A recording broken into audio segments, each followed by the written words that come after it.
քանի որ հարցնում եք, պատասխանում եմ։ Որն է իմ մասնագիտության դժվար կողմը։ Իրականում հեշտ աշխատանք չէ եւ հեշտ մասնագիտություն չէ, հատկապես կնոջ համար։ Բայց մի քանի բան կպատմեմ։ Ինչն է իմ դժվարությունը։ Առաջին դժվարությունը դա երաշխիքի ակնկալիքն է, որովհետեւ վստահորդը կամ պաշտպանյալը քաղաքացիական գործերով կոչվում է վստահորդ, քրեական գործերով պաշտպանյալ, որովհետեւ ճիշտ պատկերացնենք, եթե մեղադրյալին են պաշտպանում։ Իրենց հոգու խորքում բնականաբար ակնկալում են, որ իրենց քաղաքգործերով հայցը բավարարվելու է, կամ քրեական գործերով արդարացվելու է, կամ ազատ է արձակվելու, այլ կերպ ասած, իրենց համար բարենպաստ ելք է լինելու, եւ փորձում են այդ իրենց ակնկալիքը ստանալ փաստաբանից խոստման տեսքով, որը որ արգելված է նախ մեր գործող օրենսդրությամբ, արգելված է փաստաբանն իրավունք չունի որևէ խոստում տալ երաշխիքի մասով, բայց մյուս կողմից էլ դու իրավունք չունես խոստում տալ, մյուս կողմից դու իրավունք չունես ավելորդ ոգևորես քո վստահորդին եւ նաեւ չես կարող նրա հույսը կտրել, որովհետեւ այնքան դա նուրբ սահման է այդ սահմանը, որ դու կարողանաս բացատրես, որ օրենքով այս ակնկալիքներն ունենք, այս հիմքերը կան, բայց պետք է սպասենք դատարանի դատական ակտին։ Այսինքն սպասենք, թե դատարանը ինչպիսի լուծում կտա քաղաքգործին կամ քրգործին էական չէ։ Ահա այս դժվարությունն է, որ պարբերաբար քո վստահորդը կամ քո պաշտպանյալը փորձում է քեզանից ժամանակ առ ժամանակ ստանալ այդ երաշխիքը, եւ դու պետք է ամուր մնաս քո ոտքերին եւ բացատրես, որ դու այդպիսի երաշխիք տալու իրավունք չունես, դա արգելված է եւ իսկապես դու չես կարող իմանալ, թե դատարանը ինչ կկայացնի, որքան էլ ներքուստ նույնիսկ համոզված լինես, դու չես կարող գուշակել կամ կանխատեսել, թե դատարանը ինչ կանի։ Առաջին դժվարությունը դա է, երաշխիքի հարցը։ Երկրորդ դժվարությունը դա իհարկե եւ բնականաբար ֆիզիկական հոգնածությունն է, որովհետեւ դու պետք է կարողանաս եւ ֆիզիկապես եւ հոգեպես այնպիսի վիճակում գտնվես, որ կարողանաս, այո, օրեր են լինում, որ 24 ժամից հնարավոր է 20 ժամը աշխատենք մենք, որովհետեւ արխիվում դժվար նիստեր են լինում, դժվար փուլեր են լինում, օրինակ որոշակի գործերով, աշխատանքի ծավալը այդ շրջանում ավելանում է եւ դու պետք է կարողանաս, այո, ամուր լինես եւ հոգեպես եւ ֆիզիկապես, որպեսզի չնեղվես եւ կարողանաս դիմակայել այդ ֆիզիկական դժվարությանը, որովհետեւ ես միշտ ասել եմ եւ ֆիզիկապես եւ հոգեպես է դժվար փաստաբանի աշխատանքը։ Ինձ համար կոնկրետ երրորդ դժվարությունը դա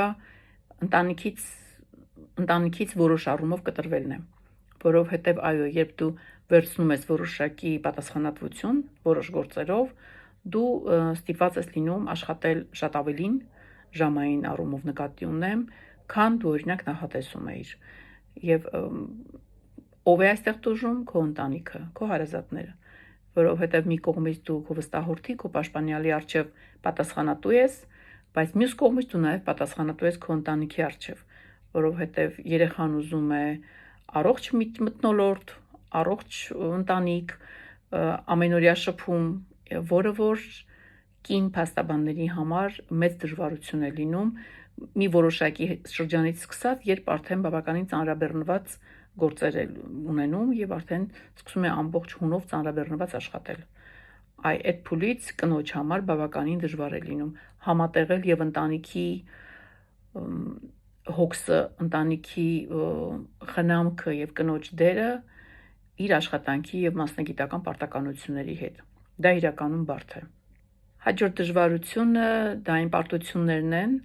որոնցից որ որևէ փաստաբան չի կարող անմասն մնալ, չի կարող որևէ փաստաբան ասել, որ իր մոտ օրինակ 100%-անոց հաղթանակներ են կամ քրեական գործերով փաստաբանն ասի իր մոտ 100%-անոց արդարացումներ են, չկա նման բան։ Բնականաբար եւ լավ դատական ակտեր է ստանում եւ վատ դատական ակտեր է ստանում եւ շատ վատ դատական ակտեր է ստանում, ահա այս ամենին հոգեպես դիմակայելու եւ պարտությունը արժանապատիվ ձևով կրելու ունակություն պետք է ունենալ, այսինքն չընկնել այն էմոցիոնալ վիճակի մեջ, որպեսզի հետագայում դա խանգարի մասնագիտական ճանապարհին։ Երևի թե ամենամեծ դժվարությունը, որ կոնկրետ իմ պարագայում ես ունեցել եմ եւ մինչ այսօր էլ ունեմ, դա էմոցիոնալ ամրությունն է։ Ես իհարկե էմոցիոնալ առումով բավականին ամուր եմ, բավականին հավաք եմ։ Շատ դեպքերում իմ կրտսեր գործընկերները մշտապես ասում են. «Այ Տիկին Թորոսյան, ոնց է օրինակ այսպիսի բարդ գործերով, այսպիսի ծանր գործերով, հուզական գործերով դուք այսպես սառն եք, հավասարակշռված եք, հավաքված եք եւ չեք ցույց տալիս ձեր էմոցիաները»։ Բնականաբար իմ էմոցիաները կան, բնականաբար դրանք ես զսպում եմ։ Օրինակ առաջին տարիներին ես ամոթ չի ասել, որ իմ պաշտպանյալի համար, երբ կին պաշտպանյալ էր եւ գողության համար էր մեղադրվում, ես դատական իստերի դահլիճում հուզվել եմ։ Հուզվել եմ, որովհետեւ այո, ես համարում էի, որ այդ կնոջ ճակատագիրը իմ ձեռքերում է եւ հիմա եթե ես չկարողանամ առավելագույնս անել, ապա այդ կինը իր երեխաներից կզրկվի եւ իր պատիժը կգրի կալանավայրում,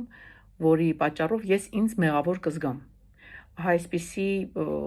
հոգեվիճակի մեջ է եւ շատ ծանր է տանում։ Իհարկե բարեբախտաբար այդ գործով հաջողվեց կողմերին բերել հաշտության, այնպիսի հաշտության, որ այդ կնոջը չազատազրկեցին եւ ես շատ ուրախ եմ դրա համար, բայց այդ էմոցիոնալ ապրումները դա մեր անբաժանելի մասն է։ Եվ եթե ասում են, այ տեսեք, այդ փաստաբանը ինչքան հավասարակշռված է, ընդհանրապես 0 էմոցիա է, դա այդպես չէ։ Իրականում մենք բոլորս էմոցիոնալ ենք, կամ գոնե մեզանից շատերը, պարզապես մենք կարողանում ենք հմտորեն դա ցույց չտալ, որպեսզի դա գործին չխանգարի, որպեսզի դա մեր վստահորդի հետ շփումներին չխանգարի, որպեսզի վստահորդը կարողանա վստահել, որովհետև դուք պատկերացրեք, առանց այն էլ վստահորդը օրինակ լարվում է, հուզվում է, ինչ որ բաներ իր մոտ խառնվում են, իր խոսքում են խառնվում եւ նույն խառնված եւ էմոցիոնալ խառնաշփոթի մեջ լինի իր կողքի փաստաբանը։ Պարզ է, որ վստահորդը կամ պաշտպանյալը իրեն ուժեղ չի զգա, իրեն շատ թույլ եւ անպաշտպան կզգա։ Այդ պատճառով մենք,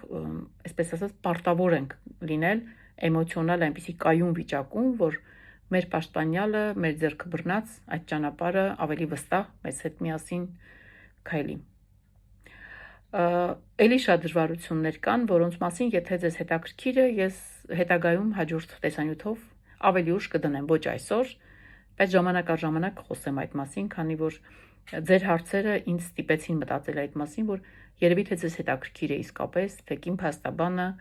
իր մասնագիտական ճանապարհին ինչ դժվարություններ է ունենում։ Այսքանը, լավ եղեք։